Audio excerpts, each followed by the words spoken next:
With permission, Mr. Speaker, it is now clear that Mr. Skripal and his daughter were poisoned with a military-grade nerve agent of a type developed by Russia.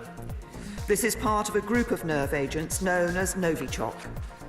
Based on the positive identification of this chemical agent by world-leading experts at the Defence Science and Technology Laboratory at Porton Down, our knowledge that Russia has previously produced this agent and would still be capable of doing so, Russia's record of conducting state-sponsored assassinations, and our assessment that Russia views some defectors as legitimate targets for assassinations, the government has concluded that it is highly likely that Russia was responsible for the act against Sergei and Yulia Skripal.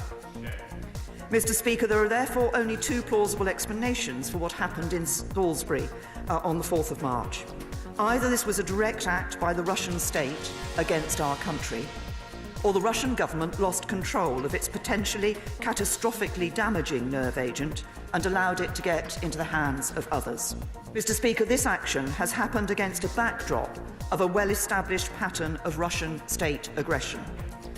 Russia's illegal annexation of Crimea was the first time since the Second World War that one sovereign nation has forcibly taken territory from another in Europe.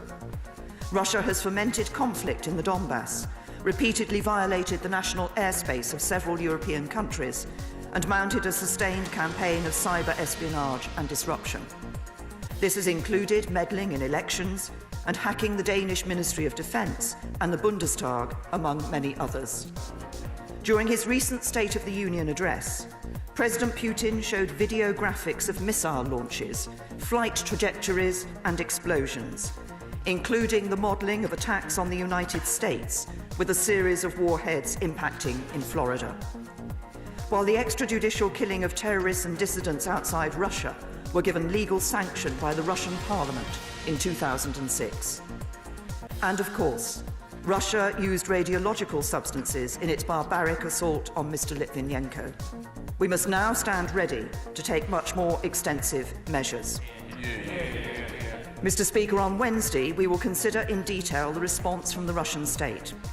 Should there be no credible response, we will conclude that this action amounts to an unlawful use of force by the Russian state against the United Kingdom.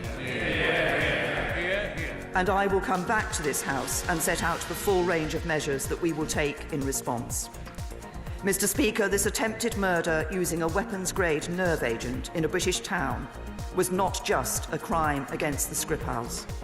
It was an indiscriminate and reckless act against the United Kingdom, putting the lives of innocent civilians at risk. And we will not tolerate such a brazen attempt to murder innocent civilians on our soil. I commend this statement to the House.